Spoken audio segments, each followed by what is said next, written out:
Empezamos, como siempre, dándos la bienvenida y esperamos compartir ahora pues una hora, hora y cuarto que vamos a estar hablando de anticoagulación, de fibrilación auricular, pues que nos sea de utilidad para todos, para repasar cosas, para aprender cosas nuevas y sobre todo para disfrutar y estar en un entorno distendido. Ya nos conocemos de todas las reuniones previas. Entonces vamos a hacer la rutina habitual, que es comenzar con la presentación de los casos. Va a empezar la doctora María Ángeles Miguel, del Centro de Salud de Cuzco, en Fuenlabrada, y nos va a hablar de un paciente con FA mal controlado con antagonistas a la vitamina K. Después tendremos un breve momento para la discusión entre todos y continuaremos con la doctora Clara Mora, del Centro de Salud de Arturo Iríes, de Valladolid, que nos va a hablar del paciente con FA de reciente diagnóstico.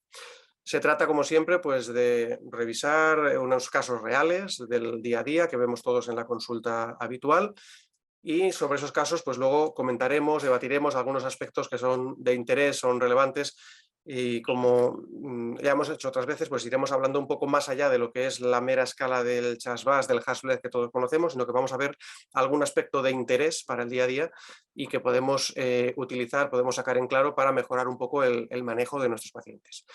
Os invito a que participéis de forma completamente libre en la discusión, debate de después, como queráis, o bien a través del micrófono o a través del chat, como queráis. Y vamos a ir compartiendo un poquito entre todos estos comentarios sobre el tema. Empezamos ya con la doctora. Cuando quieras, María Ángeles, adelante. Hola, buenas tardes. ¿Se oye? Buenas tardes. Sí, se oye bien. Perdón. Vale. Bueno, pues mi caso es de una paciente con fibrilación auricular, con mal control con el sintrón. Entonces,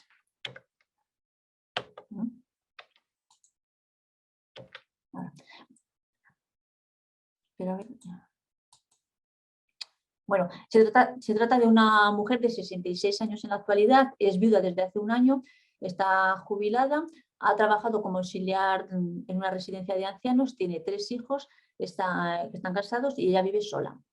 No tiene alergias medicamentosas y con antecedentes médicos, una hipertensión arterial que está bien controlada, un reflujo gastroesofágico, una gonartrosis derecha, tendinitis del manguito de los rotadores, una lumbalgia con irradiación, dermatitis disidrótica, amnesia transitoria global y fibrilación auricular a los 64 años. Ansiedad y trastorno depresivo reactivo a la situación de duelo que está pasando, miodesosias, infección por el COVID el año pasado para marzo, como antecedentes ginecológicos, cistocele, quirúrgicos, una luz valgus. El tratamiento está con el paracetamol para los dolores osteomusculares, lisinopril hidroclorotiazida para la tensión, bisoprolol de 2,5 desde que se le diagnosticó la fibrilación auricular. Pantoprazol, el tristizol para que descanse por las noches, Pradasa de 150, uno cada 12, desde el 30 de septiembre del 2021. Desde el 11 de septiembre hasta el 29 había estado con Sintrón.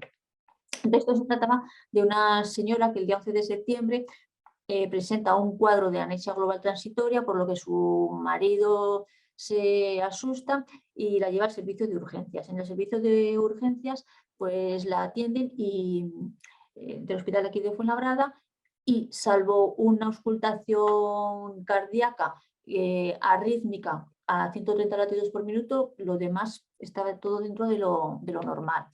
Las pruebas complementarias que le hacen entre el día 11 y el día 12 de septiembre, pues un electrocardiograma que no he podido recopilarlo, pero en el informe ponía fibrilación auricular con respuesta ventricular a 133 latidos por minuto, la placa de tórax, la analítica, el TAC cerebral, el electroencefalograma, el Doppler de los troncos supraórticos y el ecocardiograma eran todas las pruebas totalmente normales, excepto lo del electro. Esta señora, pues entre el día 11 y el día 12, está en observación y en planta donde le han hecho las pruebas, y a la media hora de llegar al hospital le dan 5 miligramos de bisoprolol oral y revierte a ritmo sinusal a 80 latidos por minuto. Entonces, como ya le han hecho también todas las pruebas complementarias, pues nos las mandan para seguimiento en atención primaria, con el juicio clínico de un episodio transitorio de pérdida de memoria y una fibrilación auricular paroxística de inicio indeterminado. Pues su chasbas es de 2, Hasblet de 0. Entonces, cuando tiene un chasbas de 2 y es mayor o igual a 2 en una mujer, pues está indicado en sí la anticoagulación. Comienzan con Sintrón aquí en la Comunidad de Madrid y el Clesane de 60 1 cada 12 hasta que lleguemos a un INR de 2. Lo único que le añaden es el bisoprolol de 2,5 miligramos en la cena y el resto del tratamiento el previo que tenía. Entonces, bueno, pues que con estas reuniones pues a mí me ha servido para hacer un abordaje integral de lo que es la fibrilación auricular, no solamente pues, ver el electro y la mando a urgencias o qué hago con ella. Entonces, que primero lo que tenemos que hacer es el diagnóstico. Entonces, para el diagnóstico es confirmarlo. Lo confirmamos con un electrocardiograma de 12 derivaciones o con un trazado de una derivación de 30 segundos, donde tenemos que ver Rs irregulares y ausencias de ondas PES. Luego la clasificación de la fibrilación auricular ahora también es una clasificación temporal. Entonces en nuestra paciente es una fibrilación auricular paroxística que revirtió en los primeros 7 días. Luego pues eso, también ya hacemos un abordaje integral de la fibrilación del CC a ABC, que yo hasta venir a estas reuniones pues no, estos 2 últimos años no había estado muy puesta. Entonces ya hemos visto que hemos confirmado la fibrilación, ahora la caracterizamos con el esquema 4S. Entonces, una de las S es para el riesgo de ictus, que lo hacemos con la escala del Chasbas, la gravedad de los síntomas con la escala de ERA, la gravedad de la carga de la fibrilación, pues la duración, la reversión y luego la gravedad de su sustrato, de su comorbilidad. El abordaje ABC. Pues primero la A, la anticoagulación. Ya hemos visto que esta señora tenía un Chasbas de 2, entonces la hemos anticoagulado y en un principio se eligió con el antivitamina K, con el Sintrón. Luego, el control de los síntomas, pues en esta señora sí que hemos podido tener una buena frecuencia cardíaca con el bisoprolol. Y entonces no ha hecho falta hacer una cardioversión ni hacer de fármacos antiarrítmicos, pues porque se nos revertió fácilmente. Y luego a nivel del C, pues prácticamente esta mujer simplemente potenciarle y seguir que siga con sus hábitos de vida saludable como los está llevando hasta de ahora. La escala del Chasbas, que ya conocemos todos, sus condiciones, la puntuación máxima de 9, por encima de mayor o igual a 1 en hombres nos planteamos la anticoagulación, en las mujeres mayor o igual a 2 nos planteamos la anticoagulación. La escala del Hasblet, que es una escala para ver el riesgo hemorrágico, pues también aquí están sus condiciones y si es mayor o igual a 3, pues quiere decir que nos tenemos que plantear, revisar aquellas condiciones en las que podemos incidir para que no nos puntúen y nos den una puntuación tan alta. Luego la escala de la ERA, pues según los síntomas, lo que le afecten a la calidad de vida de nuestros pacientes. Y luego aquí, pues para el control de los síntomas, hemos dicho el control de la frecuencia, pues aquí empezaríamos con los fármacos, lo más sencillo, pues los betabloqueantes, los litiazem, verapamilo, digoxina, miodarona, pero bueno, nosotros con esta paciente nos hemos quedado con el bisoprolol. El control del ritmo, si hubiera hecho falta, pues también con los fármacos antiarrítmicos o con la cardioversión o con la ablación de las venas pulmonares, que nosotros en esta señora pues no tuvimos la necesidad de llegar a este paso. Y aquí pues eso, simplemente pues seguir con su estilo de vida y potenciarle las medidas higiénicas de los paseos, de ejercicio moderado y que siga con su buen control de la tensión arterial.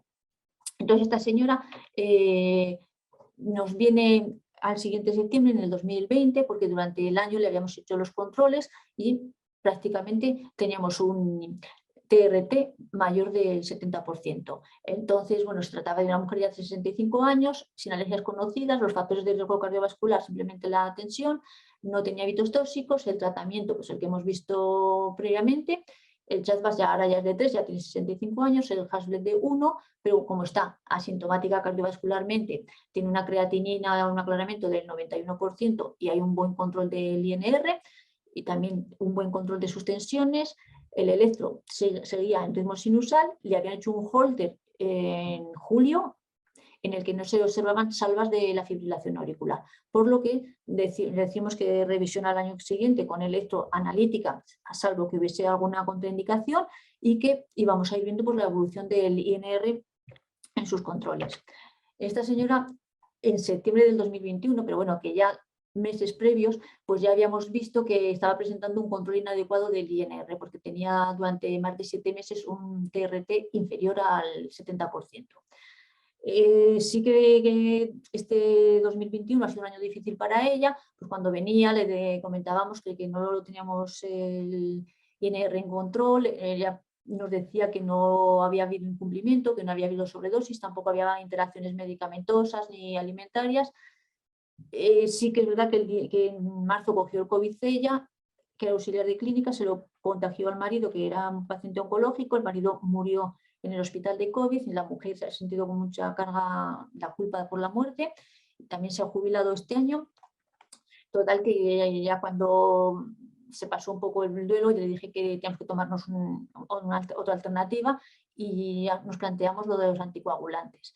Entonces, en esta señora pues decidimos el anticoagulante de acción directa.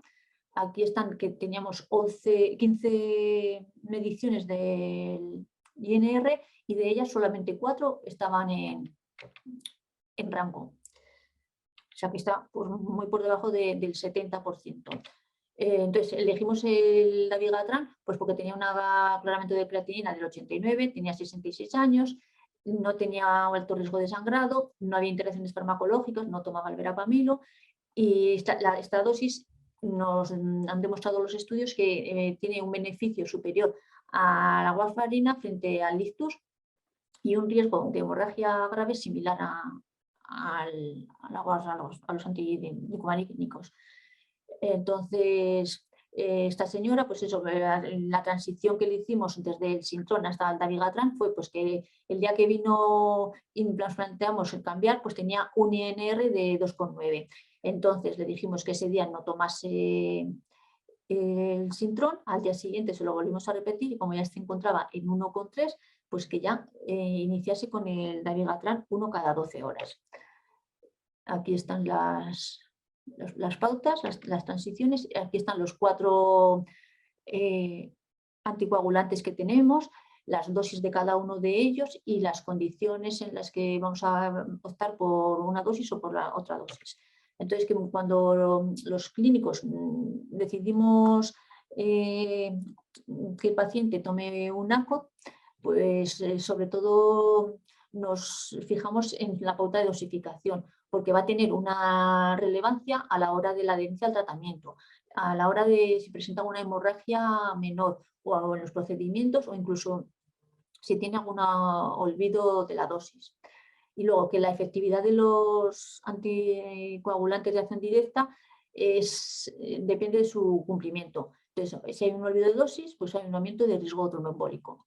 Entonces, tenemos que favorecer que el paciente tenga adherencia al tratamiento y que sea persistente.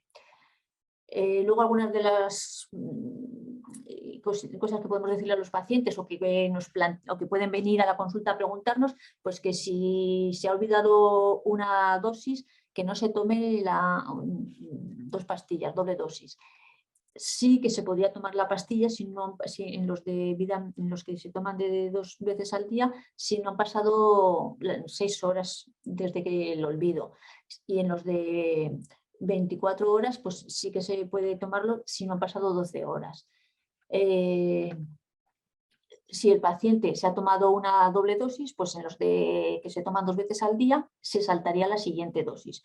Y en el de las 24 horas, pues se le seguiría al paciente con su régimen normal de dosificación.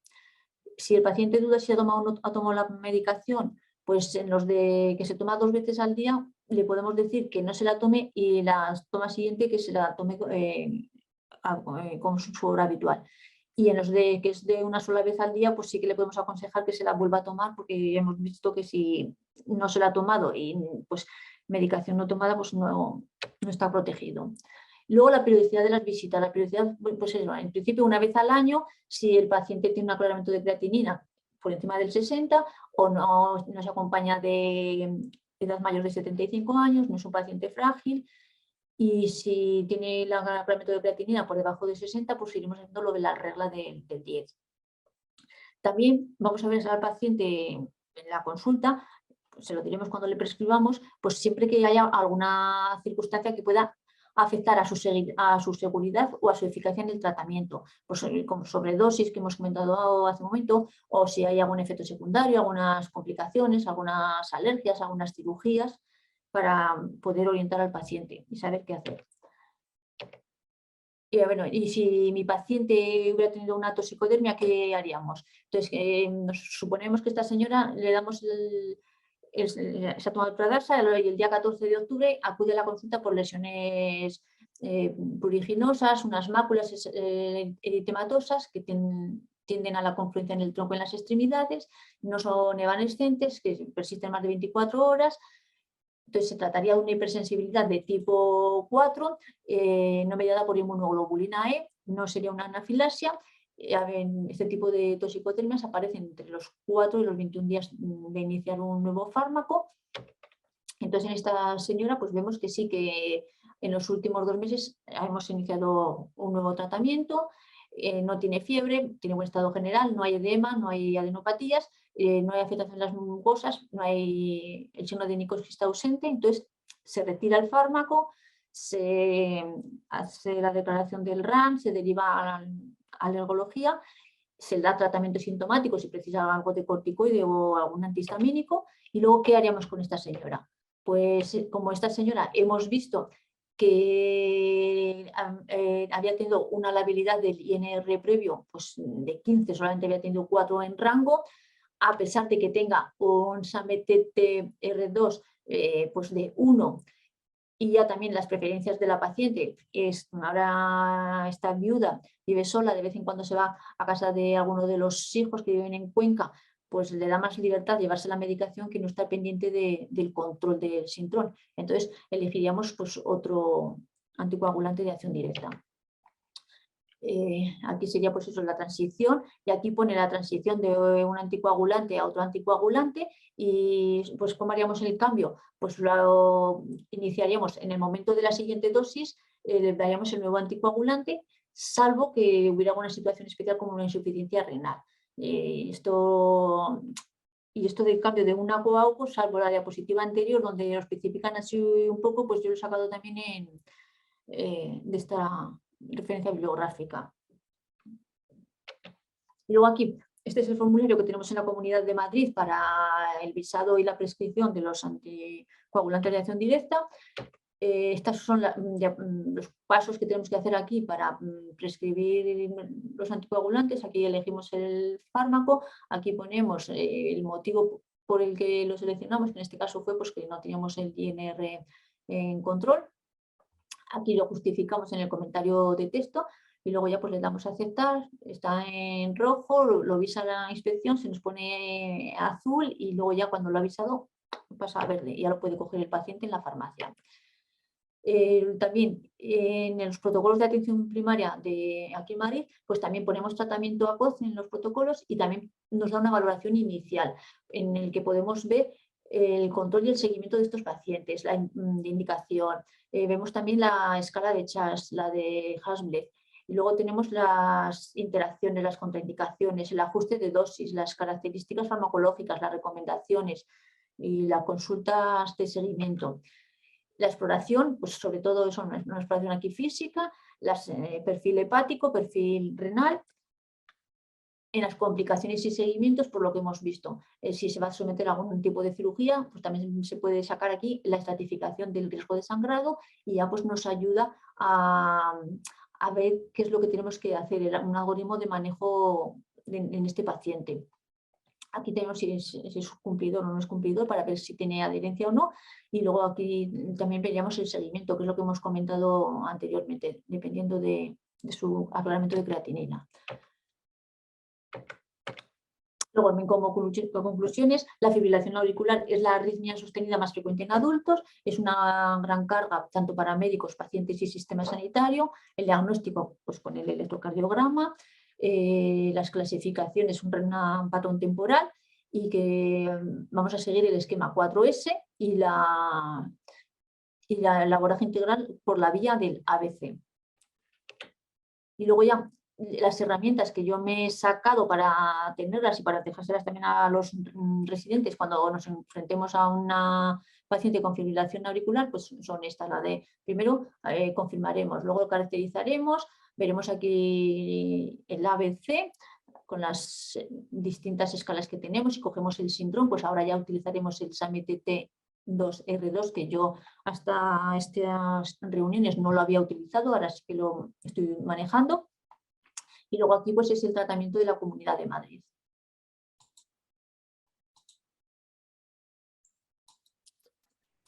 Pues muchas gracias, María Ángeles, has clavado el tiempo, los 20 minutos.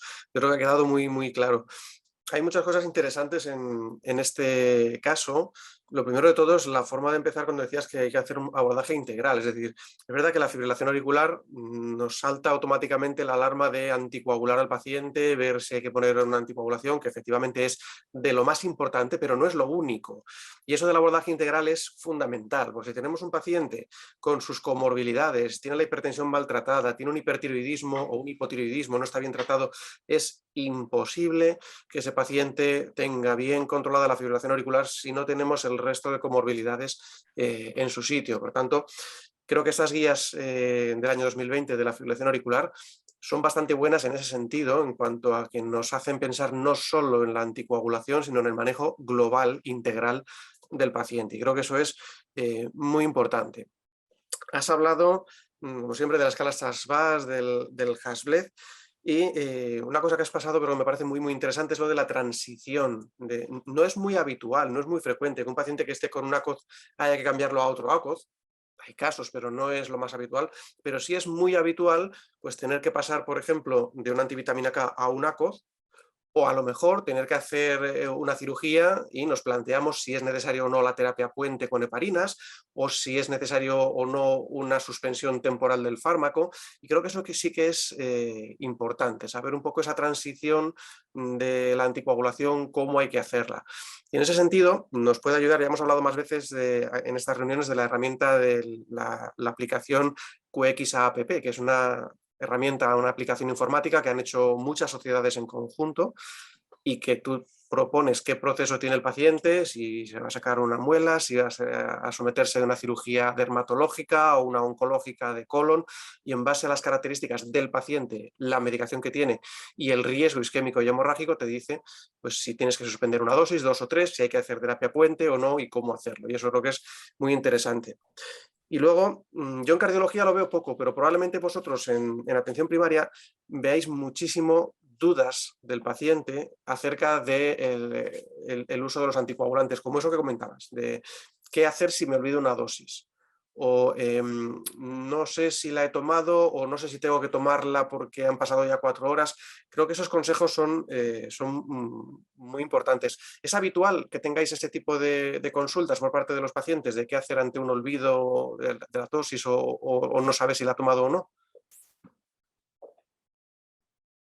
Yo en mi consulta sí que he tenido algún paciente y de hecho yo sí que tuve una paciente que tuve que cambiarle en el 2012 el Pradasa por el nuevo anticoagulante que estaba en aquel momento, por eso, por es medicamentoso, y nadie sabía, le preguntaba a cardiólogos, preguntaba a medicina interna, preguntaba incluso a los hematólogos y nadie sabía tampoco decirme cómo hacer el paso de un ACOZ a otro ACOZ, que al final hicimos lo que hemos hecho ahora, pues dejar la dosis y cuando le tocase la siguiente dosis empezar con el nuevo, pero que ahora ya está todo mucho más estudiado y más avalado.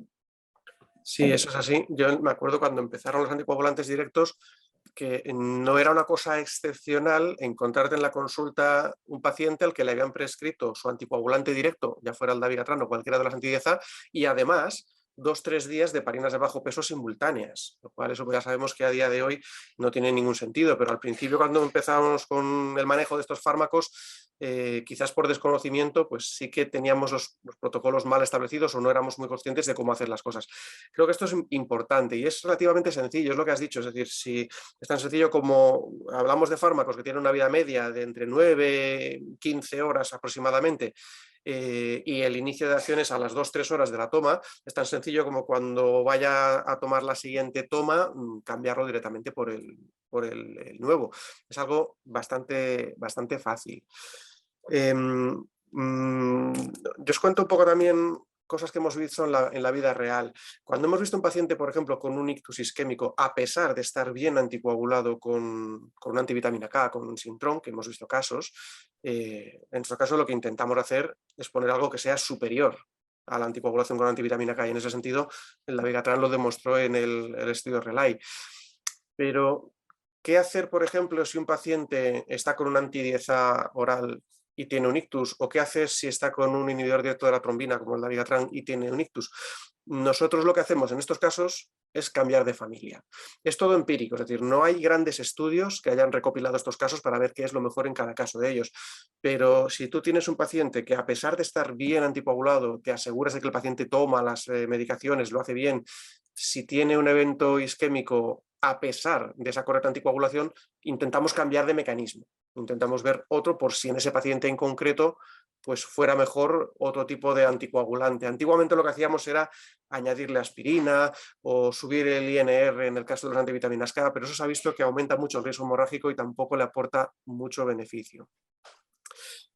Tampoco es que sea muy habitual lo de ver pacientes bien anticoagulados con ictus isquémicos.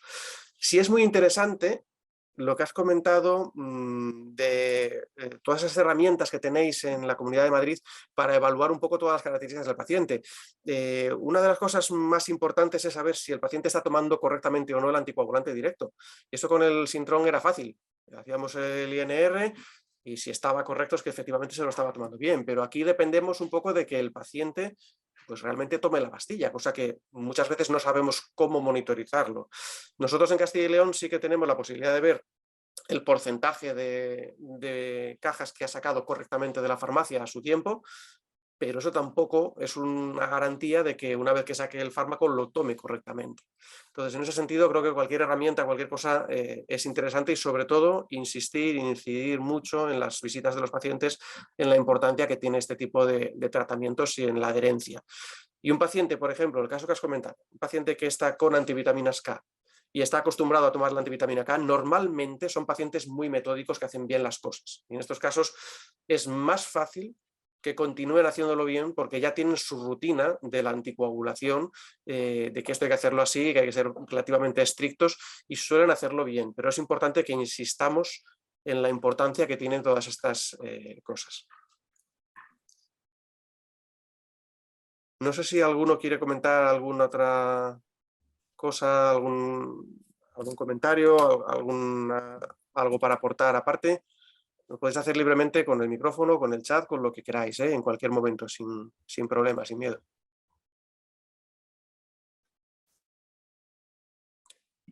Si no hay nada más, podemos pasar al caso de la doctora Clara Mora, del paciente con FA de reciente diagnóstico, y luego continuamos hablando un poquito y debatiendo cosas entre todos.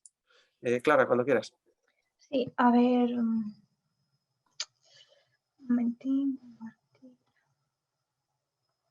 Sí.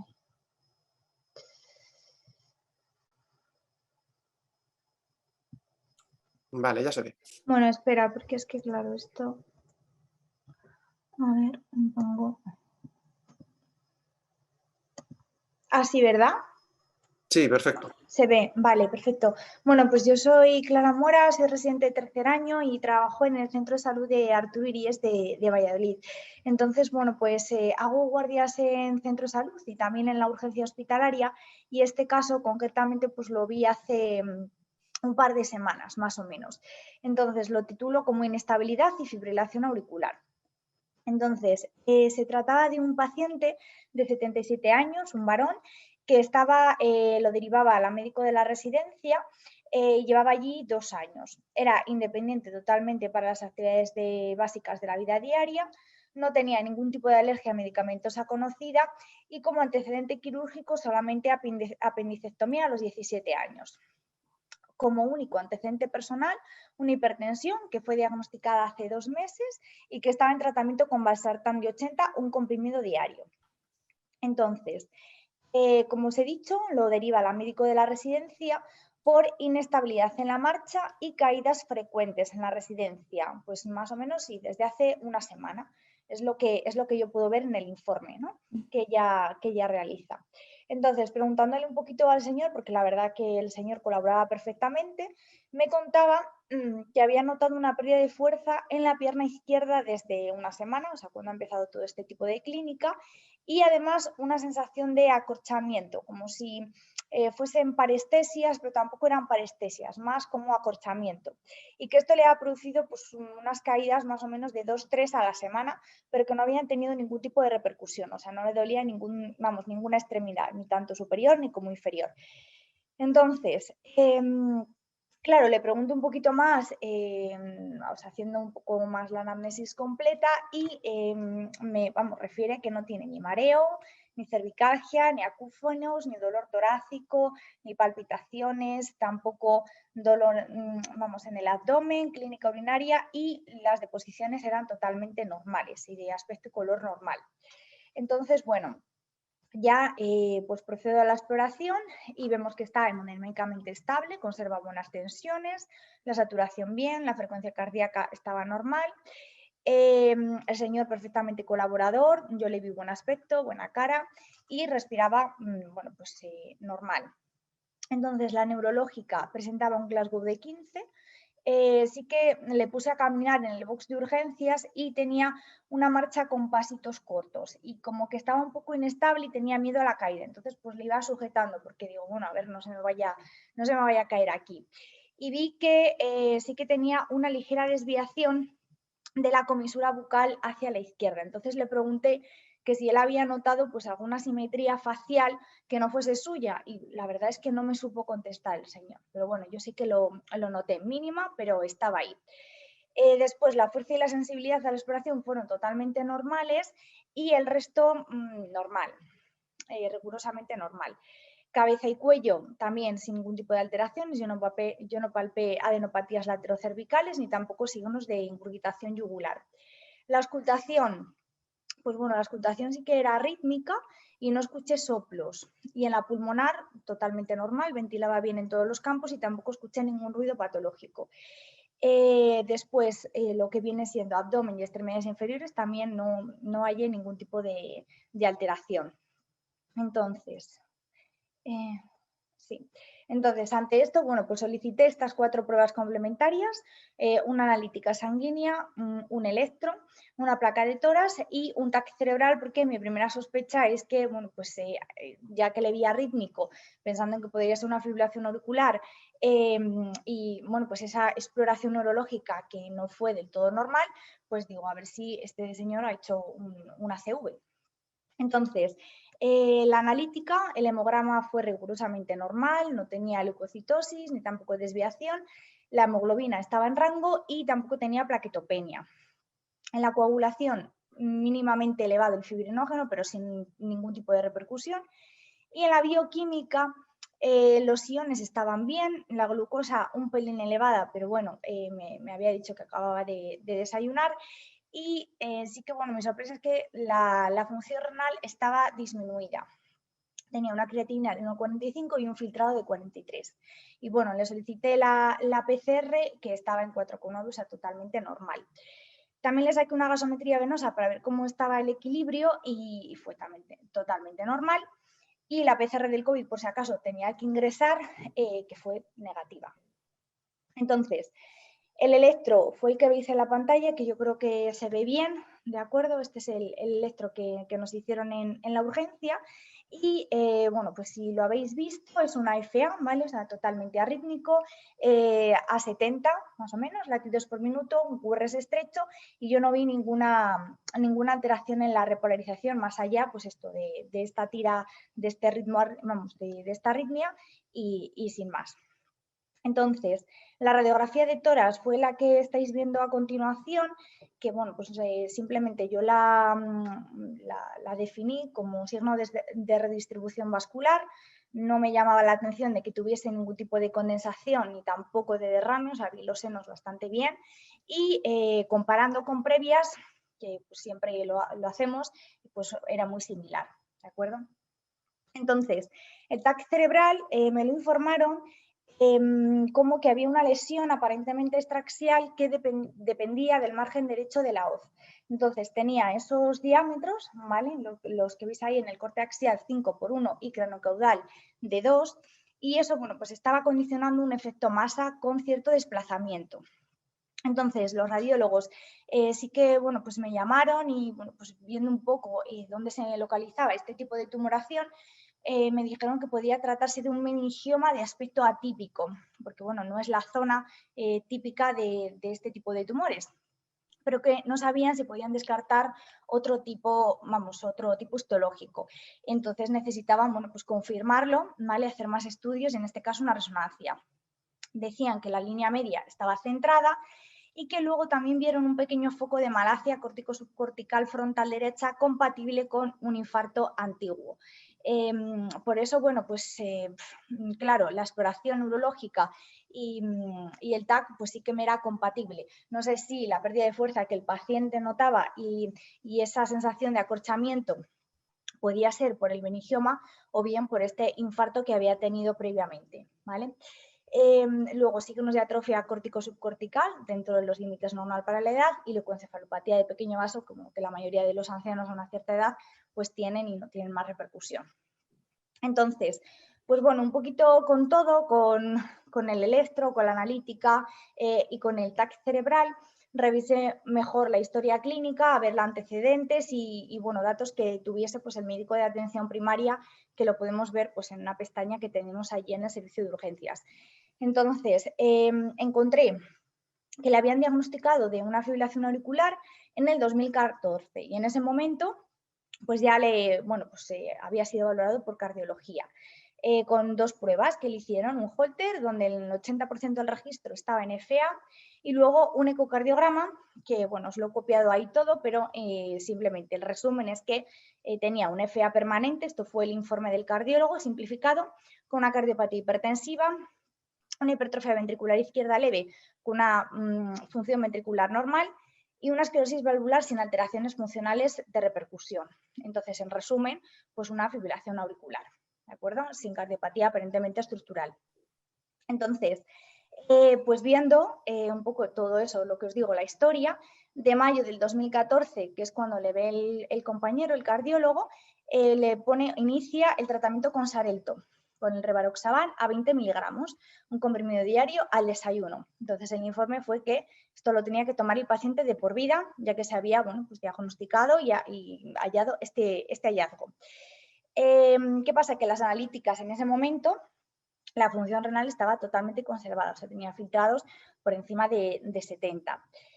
En cambio, volviendo a revisar todo y todos los datos de Medora, así que entré a ver si lo estaba tomando el Rivaroxaban y me di cuenta pues, que en agosto del 2020 lo había estado tomando 6 años, pero no sé por qué lo dejó de coger en agosto del 2020. Entonces lo deja de tomar. Le pregunto si ese tratamiento él se acuerda de haberlo tomado pues hace unos años y bueno, pues la verdad es que el señor no me supo contestar, tampoco el familiar. Ahora como estaba en la residencia pues dice que era todo un poco caos y que realmente pues él se tomaba lo que le daban, o sea, sin preguntar más esto para qué es o esto para qué no es. Entonces, claro, bueno, aparte de todo esto, de la fibrilación auricular, que ya vimos que no estaba anticoagulada en ese momento, sí que llamé a los neurólogos y a los neurocirujanos. Llamé a los neurólogos por el hecho de este infarto antiguo, que yo, claro, pues en principio lo relacioné con la fibrilación auricular que no estaba anticoagulada desde mayo del 2020, y claro, ellos me contestaron que no parecía estar relacionado con la clínica, ¿vale? Por la antigüedad de la lesión, que esa clínica podría estar más en relación con el meningioma. Entonces, por su parte, me comentaron que retomábamos la anticoagulación, con lo que yo, quisiera iniciar en ese momento, y bueno, si también pues no había contraindicación por parte de los compañeros de cirugía. Entonces, también el compañero de cirugía pues le echó un vistazo, telemáticamente, y me dijo que, bueno, según la situación funcional, edad y demás del paciente, pues no se beneficiaba de un ingreso, ni mucho menos, sino simplemente a revisión en consultas de forma preferente. Entonces, como diagnósticos, yo en el informe que le di a este paciente, hablando con la familia, con la hija, que era bastante accesible, le expliqué un poquito todo lo que había pasado y puse en el informe estos 3 diagnósticos. FA, que ya estaba conocida, de acuerdo, sin anticoagulación, pero en un primer momento, claro, sin revisar la historia previa, cuando le pasan a un box, pues pensé que era una FA de inicio. Después, un meningioma de aspecto atípico que tenía que ser estudiado por los neurocirujanos, ¿vale? Para ver un poquito si realmente se trata de este tipo de tumoración o se trataba de otro tipo de tumor.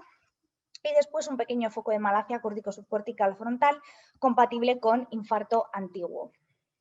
Entonces, el tratamiento, pues nada, igual que lo que ha comentado María Ángeles, no me voy a extender, siempre pues hacer la valoración con el ABC, un poquito el A pues para prevenir este tipo de accidentes cerebrovasculares, identificar bueno, pues, los pacientes con riesgo, ¿de acuerdo? Realizar siempre la escala de Chas-Bas y en estos casos, bueno, pues elegir, según las últimas guías que lo veremos a continuación, un anticoagulante de acción directa frente al Sintrom si no hay contraindicación.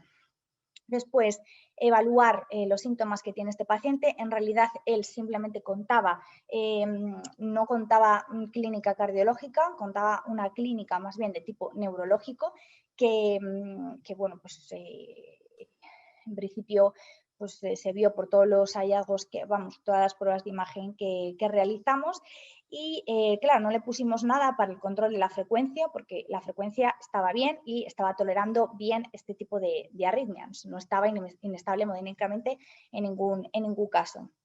Y después, claro, la C, importante también controlar los factores de riesgo cardiovascular. En este señor, en su caso, bueno, la glucemia, como os he comentado, estaba un pelín alta, en 146, previas las tenía normales, simplemente le dije en el informe que al médico de cabecera, pues sí que controlara la glucemia, ¿vale? Con una glicada en el próximo control, pues para ver si este paciente se categorizaba de ser diabético o no y se beneficiaría de un tratamiento, ¿vale? Entonces, pues lo mismo, yo realicé la escala de Chas-Bas en la urgencia, en este caso el Chas-Bas era elevado y por lo tanto pues se beneficiaba de iniciar un anticoagulante de acción directa y también realizar la escala de Hasbled. No puse la hipertensión como un ítem, ¿por qué? Pues porque estaba controlada, ¿de acuerdo? Con la medicación y en todo momento en la urgencia mantenía tensiones estables y en ningún momento estaban elevadas. La historia previa de CV sí que lo tenía, o sea, ahí le puse un punto y le puse un punto también en anciano, porque era 77 años y por encima de 65. Entonces, no cumplía el criterio de más de 3 ni tampoco para reevaluar. Por lo tanto, el inicio de la anticoagulación lo tuvimos claro. En este caso, empezamos, claro, había tomado el Rivaroxaban, pues yo no me planteé cambiarle a otro anticoagulante porque este le había tomado, lo que pasa es que lo había dejado de tomar, o sea, había habido un parón, un incumplimiento de tratamiento y bueno, lo había estado tomando durante 6 años, entonces digo, bueno, lo habrá tolerado bien, no hay historia, bueno, pues antecedentes en Medora registrados de que ese fármaco lo hubiese ido mal y tampoco habían cambiado a otro, por lo tanto, mi idea fue iniciar de nuevo, ¿vale? Pero en este caso a dosis de 15 miligramos, ¿por qué? Pues porque tenía una creatinina de 1,45 y un filtrado de 43, ¿de acuerdo? Ya no tenía una función renal conservada, sino que ya estábamos en una insuficiencia renal moderada. Entonces, bueno, pues la misma diapositiva que ha puesto María Ángeles, pues un poquito para repasar, ver que según la función renal y la edad, pues debemos elegir uno u otro. Yo, bueno, pues según mi experiencia, que es poca, tampoco, o sea, veo bueno, pues algunos beneficios muy superiores de unos frente a otros. Entonces, bueno, sí que es verdad que algunos perfiles pues encajan más con unos que con otros, pero yo creo que hay que valorarlo, ¿no?, de forma integral al paciente. En este caso, vi que el Rivaroxaban, como es de una toma diaria, pues iba a ser beneficioso para simplificar el tratamiento, aunque realmente solamente tomaba el antihipertensivo a mayores, es que casi no tomaba nada este señor. Entonces, bueno, pues viendo que lo había tolerado bien previamente y que lo había dejado de tomar, no sabemos cuál fue el motivo, pues inicié este, ¿de acuerdo? Entonces, bueno, he puesto los nombres comerciales porque, pues para que que a veces lo vemos mejor. Y nada, las conclusiones, pues repasar que la fibrilación auricular es un ataque de arritmia supraventricular con una actividad eléctrica auricular descoordinada y por lo tanto una contracción de la aurícula ineficiente.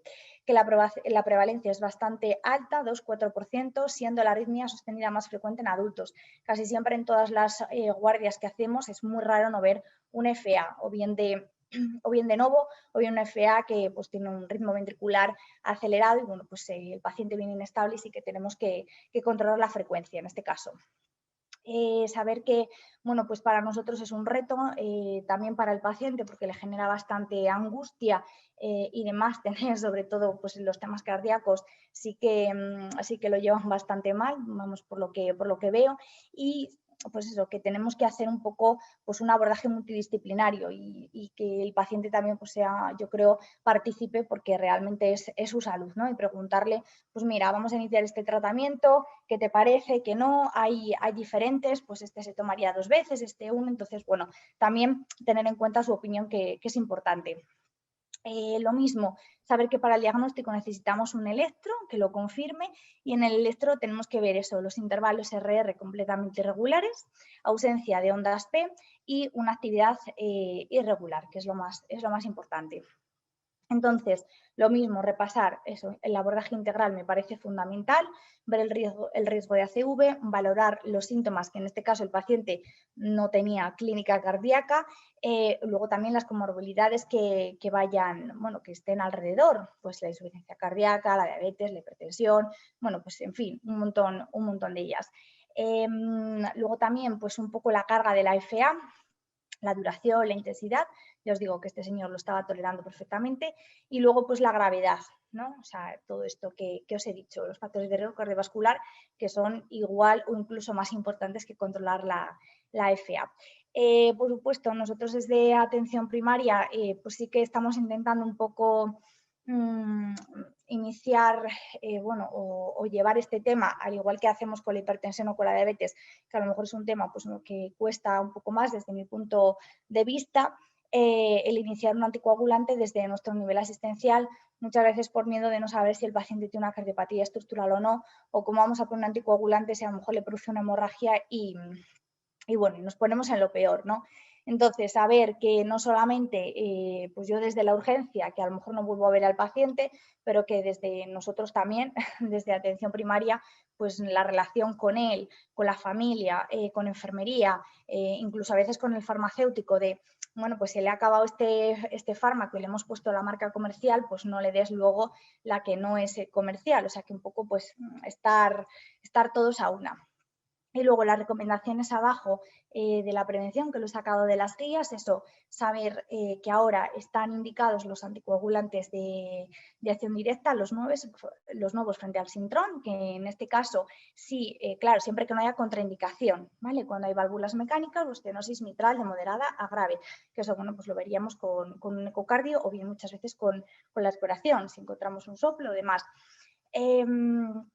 Bien, bueno, en estos casos cuando encontramos un soplo desde la urgencia o no lo vemos claro, sí que llamamos al cardiólogo, ¿de acuerdo? Para que bueno, pues si le quiere hacer un ecocardio allí de urgencia y lo ve, pues oye, pues mejor, ¿sabes? Nos echa una mano y yo creo que todos nos quedamos más tranquilos. Y después, pues nada, eso, utilizar las 2 escalas importantísimas, el Chasbas y el Hasbled, y nada, que se recomienda la administración de anticoagulantes por encima de 2 a los varones y por encima de 3 a las mujeres. En este caso, pues estaba totalmente indicada. Y nada, muchísimas gracias. Pues muchas gracias, Clara, también te has amoldado al tiempo a la perfección. Es un caso muy interesante por varios aspectos. Hablamos de un paciente de una edad más o menos mayor, 77 años, con no mucha carga de comorbilidades y con un paciente que estuvo anticoagulado, por algún motivo lo dejó y ahora nos hemos vuelto a plantear anticoagularlo de nuevo. Las guías, como dices, efectivamente proponen los anticoagulantes directos como primera opción por delante de los antivitaminas K. Tú estás en Valladolid y en Castilla y León tenemos pues, la facilidad para poder iniciar una anticoagulación con este tipo de fármacos ya de entrada. En otras regiones se exige primero empezar con la antivitamina K y solo en ciertos casos de IN relable, etcétera, se podría pasar al anticoagulante directo. Ojalá no tuviéramos 17 sistemas diferentes para hacer esto, pero bueno, en este caso yo creo que se ha hecho pues lo que se debería hacer. Muy interesante lo que has comentado todo de la función renal. Es interesante. Además sabemos que con los antivitaminas K, con el Sintrom, hay una cierta tendencia a que vaya empeorando progresivamente y de una forma más rápida la propia función renal. Y en ese sentido, tanto Rivaroxaban como el Pradaxa, estos dos fármacos, sí que han conseguido demostrar una reducción de la progresión de la función renal. Por tanto, en este caso, me parece una opción correcta. Tanto Pradaxa como el Rivaroxaban están perfectamente bien indicados en este caso. Y creo que es muy, muy interesante lo que comentabas, ese cuadro que también puso la doctora María Ángeles antes, del ajuste correcto de las dosis. Fundamental. Cuando estamos en una consulta de atención primaria y tenemos la opción o el momento de pedir la renovación del visado, o tenemos al paciente pues, cada 6 meses, cada año, creo que en cada visita deberíamos revisar la función renal por si hubiera que ajustar las dosis a la dosis correcta, porque que el paciente tome o no la medicación, pues muchas veces depende del propio paciente, pero que el paciente se tome la dosis correcta depende de que nosotros le hayamos puesto la dosis correcta. Y en ese sentido es labor nuestra incidir en cada revisión en que efectivamente la dosis que estamos proporcionando a ese paciente es la que le toca. Has tocado un aspecto controvertido y que me parece muy interesante para abrir un poquito el debate, que es el tema de las caídas. Nos propones un paciente que tiene 2, 3 caídas a la semana, que es bastante.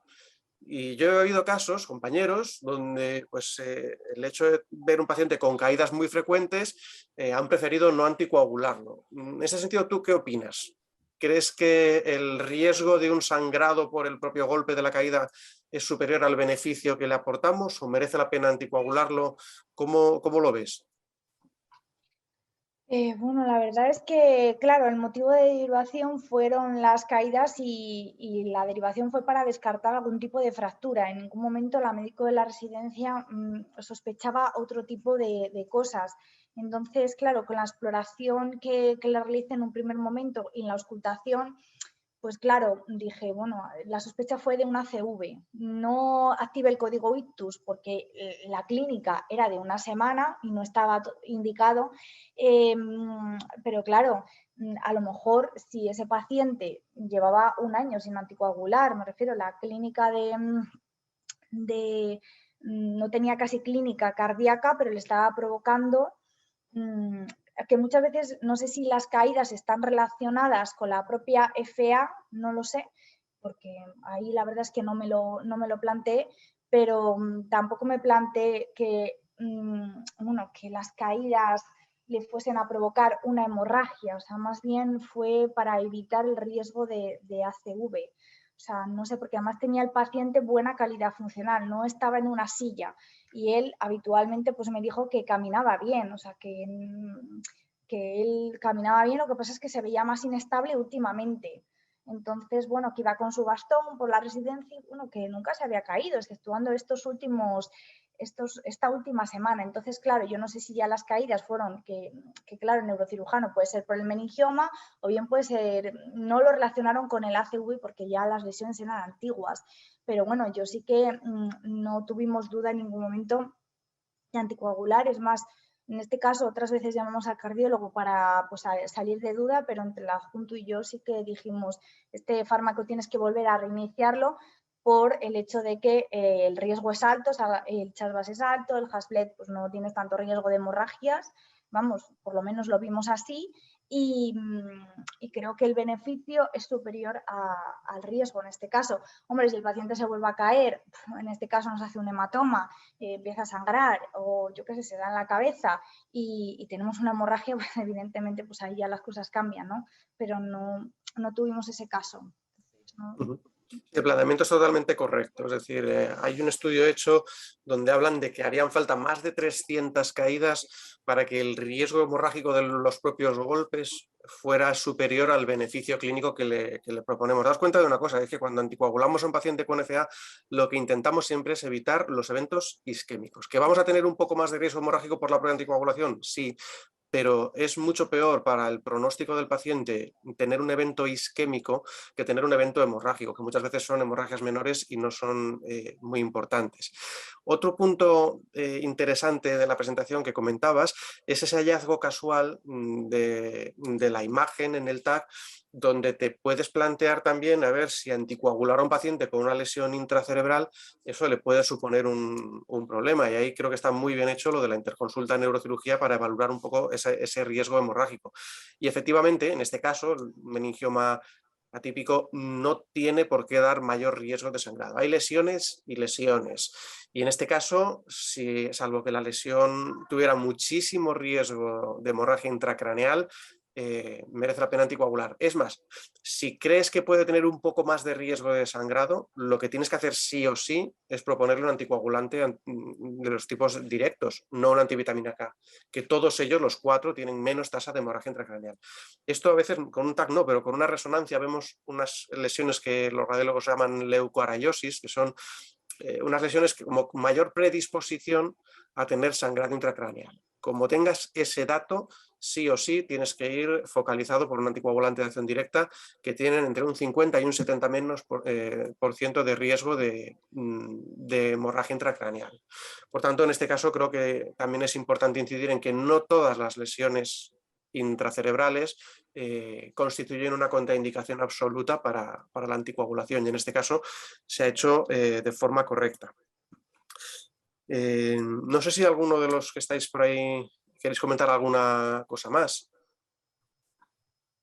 No sé, por ejemplo, en Madrid, María Ángeles, ¿cómo lo tendríais para empezar directamente con una antivitamina, con un anticoagulante directo desde el momento actual? ¿Tenéis muchos problemas en Madrid para hacerlo? A ver, yo tuve un paciente que desde cardiología lo anticoagularon con uno directo, y en el visado pues pusieron un chat de 1. La inspectora lo denegó. A cardiología, quiero decir que ya no te digo solo en atención primaria. Entonces este paciente, cuando pasó un año y hizo los 65 años, ya le pusimos el chat de 2 y ya está con un anticoagulante directo. Es verdad que cuando tuvimos la pandemia no hubo ningún problema y tal, pero que ahora otra vez han vuelto con las restricciones, y ahora pues eso sí que nos exigen el visado de nuevo y las condiciones en las que, pues, si estaba fuera de rango, que les pongamos el tiempo gastado fuera de rango, o si es porque algunas veces también el acceso al domicilio, que también se puede poner que por dificultad o que el paciente no puede venir, si lo justificamos. Si hablas con los de inspección, pues nosotros tampoco somos de los que sí que tenemos buen trato con la inspección, y si se lo justificas te lo hace, pero que pues eso, la compañera de cardiología puso un chat de 1 y la inspectora rápidamente dijo no cumple el criterio para ello. Nosotros, por ejemplo, en Castilla y León no tenemos muchas restricciones para eso. Es más, hemos tenido casos de gente joven, igual me acuerdo de un caso de un paciente, un señor de 48 años, joven, sin comorbilidades, que en principio es un CHAS de 0, dices, vale, no necesita una anticoagulación de por vida, pero si te planteas hacerle una cardioversión, las guías sí te dicen que lo anticoagules 3-4 semanas antes y hasta 3 semanas después. Y luego, si es un CHAS de 0, pues probablemente puedas dejarlo sin ningún tipo de anticoagulación y te quedas tan tranquilo. Pero claro, para hacer la cardioversión tiene que estar bien anticoagulado durante 3 o 4 semanas previas. Y aquí, por lo menos en la zona nuestra en León, no nos ponen ninguna pega si tú le dices al inspector que necesitas ese fármaco para una cardioversión, que te lo autorice para 2 meses, es decir, el mes previo a la cardioversión y el mes posterior. En estos casos, ya digo, está un poco fuera de lo que es efectivamente el CHAS de 2 o más, pero son situaciones en las que claramente los anticoagulantes directos son superiores. Hemos tenido casos de pacientes que han esperado hasta 6 meses con antivitaminas K para hacer una cardioversión porque no éramos capaces de controlar el INR, y cuanto más tiempo está en FA, pues más alteración hay a nivel auricular y menos probable es que luego la cardioversión sea efectiva. Por tanto, creo que ahí, a día de hoy, nosotros en nuestra zona tenemos un 100% de pacientes que cuando mandamos una cardioversión lo hacemos ya con anticoagulantes de acción directa, aunque el CHAS o el CHAS-VAS sea de 0 o de 1. Ya digo, en ese caso a nosotros no nos ponen pegas, y creo que eso es interesante pues, para conseguir la cardioversión en la mayor brevedad posible. Bueno, no sé Hola si a todos. No me puedo conectar con cámara porque estoy con el móvil, que estoy en la consulta. No sé si podía hacerte una pregunta Sí, ahora a correlación de la cardioversión. Yo que adelante. estoy ahora en urgencias hospitalarias, pues nos surgen a veces dudas cuando hacemos una cardioversión eléctrica a un paciente con un CHA+D de 0, porque en este caso, pues en principio no habría que anticoagular, pero al realizar la cardioversión eléctrica siempre lo pautamos la anticoagulación con Clexane un mes y nos habíamos planteado si en algún momento se podría aceptar también la indicación de apixaban o dabigatran o algún otro anticoagulante de acción directa para no tener que poner el Clexane un mes a estos pacientes. En principio se podría, de hecho dices apixaban porque efectivamente apixaban tiene un estudio específico en ese tipo de condiciones de cardioversiones hechas en urgencias y es perfectamente válido. Es decir, un paciente con CHAS de 0 no necesita una anticoagulación de por vida, vamos a decir. Pero no queda claro, no hay grandes estudios con tamaños muestrales muy grandes que hayan evaluado lo que ocurre en las primeras 3-4 semanas. Y en ese sentido, por si acaso hay algo de aturdimiento auricular y hay mayor riesgo de que pueda haberse formado algún pequeño trombo y se lance al cerebro, sí que se recomienda, incluso en los CHAS+ de 0, mantener esas 3-4 semanas post-cardioversión con anticoagulación. Sería perfectamente válido hacerlo con antivitaminas K o con cualquier anticoagulante directo o incluso con heparinas. Lógicamente, lo más cómodo para el paciente y lo más efectivo es hacerlo con anticoagulantes directos porque tienen una mayor estabilidad y sabes que el paciente está bien anticoagulado. A nosotros ya digo que no nos ponen pegas. No sé si en la zona tuya que es también de Valladolid hay algún tipo de problema porque el inspector no es el mismo, pero sigue siendo del SACIL. No debería poner pegas para este tipo de situaciones. Ya digo, es interesante y creo que sí que es útil tanto para el paciente por su comodidad como por su efectividad el utilizar estos anticoagulantes directos esas 3-4 semanas que hay que mantenerlos sin más. Sí que ponemos, ya te digo, que Clexane porque apixaban como no podemos a veces visarlo desde urgencias por el programa Jimena que solo nos da 30 días y luego hay problemas y ponemos a veces el Clexane un mes, pero sí que a veces como tenemos cajas de apixaban o otro anticoagulante de acción directa en urgencias de pacientes que nos lo dejan allí, pues intentamos utilizarlas para dárselas a estos pacientes para que la puedan tomar hasta la consulta con el cardiólogo. Pues sí, es válido, es una opción válida. Vale, muchas gracias. A ti. Bueno, pues si no hay más dudas, vamos a hacer un poco las conclusiones, el resumen de los dos casos interesantes que hemos presentado. Lo primero de todo, agradecer tanto a las dos ponentes como al resto de los oyentes que habéis estado vuestra predisposición y la claridad en todo lo que habéis comentado. Y resumiendo un poco de qué hemos hablado y cuáles son los aspectos más importantes, creo que han salido en los dos casos la idea de tener que hacer un abordaje integral del paciente, no solo pensar en la anticoagulación, que es muy importante, sino también pensar un poco en las características de ese paciente, el tipo de fibrilación auricular que tiene, las comorbilidades que tiene ese paciente para controlarlas.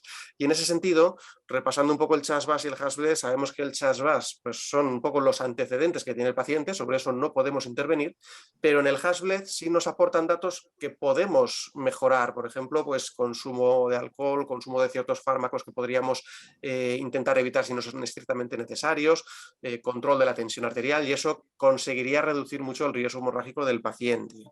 Muy importante hacer la transición correcta de un anticoagulante a otro en función de las características del paciente y el tipo de fármaco que vamos a utilizar.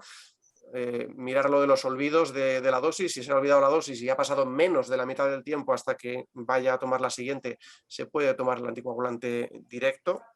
Importante recordar que las caídas no constituyen una contraindicación absoluta para anticoagular a un paciente con FA que tiene criterios para hacerlo, tampoco lo son ciertas lesiones intracerebrales, y si hablamos ahí del leucoaraiosis, muy importante hacerlo anticoagulación con anticoagulantes de acción directa que tienen menos riesgo de sangrado intracraneal.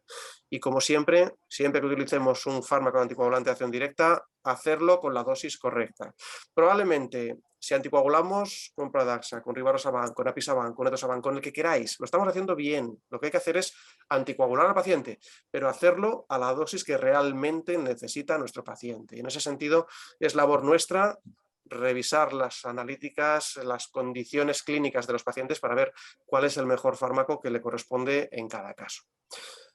Por mi parte, nada más. Ya digo, simplemente agradeceros una vez más a todos la colaboración y nos vemos en la próxima, que será ya la última de las reuniones. Os invito a que sigáis revisando un poquito el material que se va colgando poco a poco en la web, que es muy interesante y que puede ser pues, un material de ayuda para consultar de vez en cuando lo necesitéis. Y nos vemos el mes que viene. Así que nada más. Hasta entonces. Hasta luego. Vale, gracias.